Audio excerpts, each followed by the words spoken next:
regresamos con esta semana en el Congreso, invitarlo a que nos acompañe, por supuesto, a través de nuestras redes sociales, Facebook, Twitter, Instagram, así como en YouTube y, por supuesto, nuestra página oficial www.canaldelcongreso.gov.mx. Y bueno, pues regresando a la información, comentarle que a convocatoria del Instituto Belisario Domínguez, el Senado de la República celebró el foro El Sistema de Justicia Penal en México. ¿En dónde estamos y hacia dónde vamos? Espacio que sirvió para la discusión de los avances y pendientes del sistema penal oral en nuestro país. Para quienes necesitamos implementar medidas que eliminen los obstáculos que la sociedad les ha impuesto para realizar sus proyectos de vida. De igual forma, las y los migrantes, los pueblos originarios, las niñas, los niños y los adolescentes y los periodistas que se encuentran en situaciones similares de desventaja que frenan el pleno goce de su derecho al acceso a la justicia. En este nuevo proceso penal acusatorio no podemos dejar pasar este capítulo porque sin duda es un tema a discutir, es un tema importante que debe estar en la mesa de los foros y que cumpliendo este propósito en sus 5 años, pues hacer una evaluación. Un elemento del cual no tengo duda que no se llevó a cabo de manera correcta, la capacitación y la difusión. Y de ahí el problema en la implementación, a mi juicio. Y particularmente de ahí el problema de percepción de que no hay justicia en nuestro país. Y ahí yo me quiero detener porque creo que eso lo que ha generado son contrarreformas. Y solo el 3.9% fueron judicializados. Además de que en algunas entidades federativas hay hasta un 90% de causas penales sin resolver y de todos los delitos solo el 0.2% llegó a juicio oral. Para abatir la impunidad no basta con las mejores leyes, es indispensable una justicia imparcial y transparente.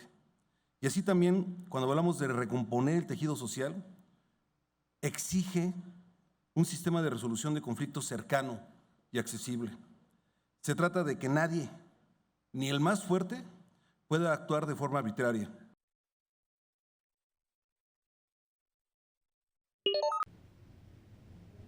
En el Senado de la República se realizó el foro y en seguridad, ¿cómo vamos México?, organizado por el colectivo Hijas de la MX. Nuestro compañero Gerardo Montes estuvo en ese encuentro. Escuchemos. De acuerdo con los datos del secretario ejecutivo del Sistema Nacional de Seguridad Pública, de enero a mayo de este año, en todo el país se han registrado 833.547 presuntos delitos, cifra que refleja un incremento en la inseguridad que se vive en México. Para analizar esta problemática y buscar posibles soluciones que contribuyan a devolver la paz y tranquilidad a los ciudadanos, en el Senado de la República se efectuó el foro y en seguridad, ¿cómo vamos México?, organizado por el colectivo Hijas de la MX. En este evento se señaló que el actual gobierno federal no cuenta con una estrategia definida para combatir a las bandas del crimen organizado. En 7 meses con 17 días, la actual administración no tiene una estrategia definida para frenar la violencia en México. Aunada la creación de la reciente Guardia Nacional, la cual se dijo que tendría mando civil. Sin embargo, el útero de esta corporación es el Ejército Nacional. Ningún estado quiere ser catalogado como el más inseguro. Las familias no pueden vivir prisioneras en sus propios hogares. Si la pronta solución a este flagelo no viene desde arriba, impulsémosla nosotros. Las y los niños tienen que volver a salir a jugar a los parques, a la cuadra, como nosotros lo hicimos. Las calles tienen que volver a ser de los ciudadanos, no de la delincuencia. A la par de señalar que la Guardia Nacional probablemente no dará los resultados esperados, participantes en este foro cuestionaron la reorganización que se ha dado en el sector de la seguridad durante los últimos sexenios en el país. Lo que a mí me preocupa de esto es que la distancia creciente entre la norma y la realidad. O sea, la Guardia Nacional nace bajo el signo de la simulación. Se dice que es una institución civil, pero piensen en lo siguiente. Su comandante es un general en activo. Tenemos con Salinas la creación de CISEN, la hora CISEN que ya desaparece y se va por el Centro Nacional de Inteligencia. Tenemos que con Cedillo se dio la Policía Federal Preventiva en el 99, con Fox la Secretaría de Seguridad Pública Federal, con el presidente Calderón la Policía Federal. y ahora tenemos la Guardia Nacional. Hay una división de décadas por nuevas instituciones policíacas. ¿Dónde está la continuidad? Para Noticias del Congreso, Gerardo Montes. Es importante proteger a los menores de edad ante la probable comisión de delitos cometidos en las nuevas plataformas de comunicación conocidos como ciberdelitos, aseveró Pilar Ramírez Argueta, experta internacional para niños desaparecidos y explotados. La problemática es que nosotros tenemos que entender y comprender de que estos delitos se cometen a nivel internacional y no a nivel de escala nacionales o sectoriales o departamentales municipales. Son delitos a nivel mundial que tenemos que ver cómo combatirlos y trabajarlos.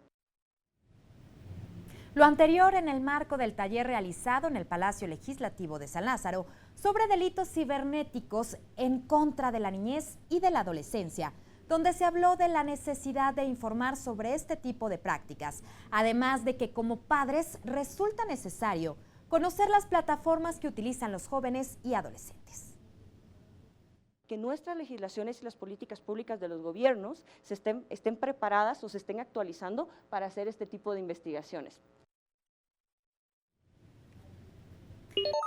En la Cámara de Diputados se realizó el foro Nicaragua, 40 años de revolución, logros y perspectivas, para conmemorar el triunfo de la revolución sandinista en Nicaragua, que dio inicio en la década de los años 20 del siglo pasado. Porque las empresas mineras y los grandes productores de plátano no pagaban nada o casi nada, corrompiendo a los gobiernos en turno. La estafeta de lucha fue retomada por Carlos Amador, Tomás Borges, Silvio Mayorga y Santos López, quienes en 1961 crean el llamado Frente de Liberación Nacional. Con el triunfo de la Revolución Popular Sandinista llegó la alfabetización que redujo el apabullante analfabetismo a menos del 12%. La reforma agraria que convirtió en propietarios a miles de campesinos sin tierra y a obreros agrícolas. La entrega de vivienda, salud y educación gratuita para el pueblo.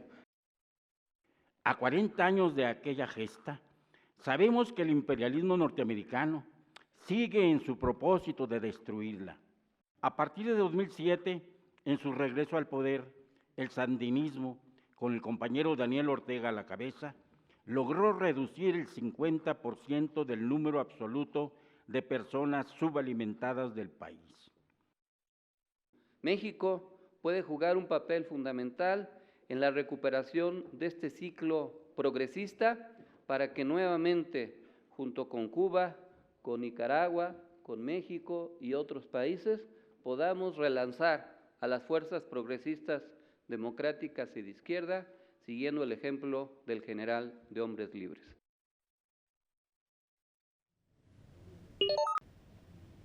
En el Senado de la República se montó la exposición fotográfica La tragedia de la mina de pasta de Conchos, compuesta de 40 piezas que muestra la tragedia que significó para 65 familias el derrumbe en la mina de cobre, un 16 de febrero de 2006. Al encabezar el acto inaugural, acompañados por el presidente del Senado, Martí Batres, y el senador Napoleón Gómez, expresaron tener esperanza por sacar los cuerpos atrapados. Representa una tragedia que nunca debería repetirse. Es el resultado fatal de la negligencia de una empresa que omitió cumplir con los principios básicos de los protocolos que en materia de seguridad deben seguirse obligadamente para garantizar el bienestar y el buen desempeño de los compañeros trabajadores mineros. Porque la vida y la memoria de nuestros seres vale más que todas las empresas, acciones, negocios y riquezas. Por eso es que se ha montado esta exposición fotográfica en memoria de este hecho que enlutó a muchas familias y en su momento conmovió a todo el país.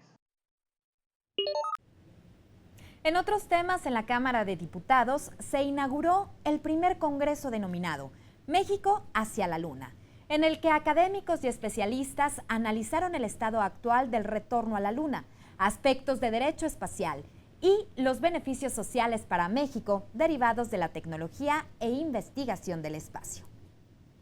Estamos en la era espacial y tenemos que aparearnos a los grandes metas, programas y, digamos, sueños de las grandes potencias en la era espacial.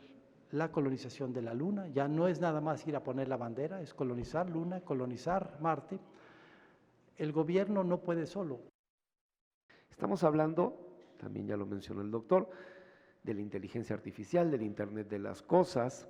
Estamos hablando de la utilización de la información para la toma de decisiones, de modo de que, más que decir que el mundo va a cambiar dentro de poco, yo lo que diría es que el mundo ya cambió y apenas nos estamos dando cuenta de que el mundo ya cambió. De esta manera es como nosotros llegamos al final de este espacio informativo. Por supuesto, lo invitamos a que nos acompañe y esté muy al pendiente precisamente del desarrollo de las actividades legislativas a través de la señal del canal del Congreso. Muchísimas gracias a todos y hasta la próxima.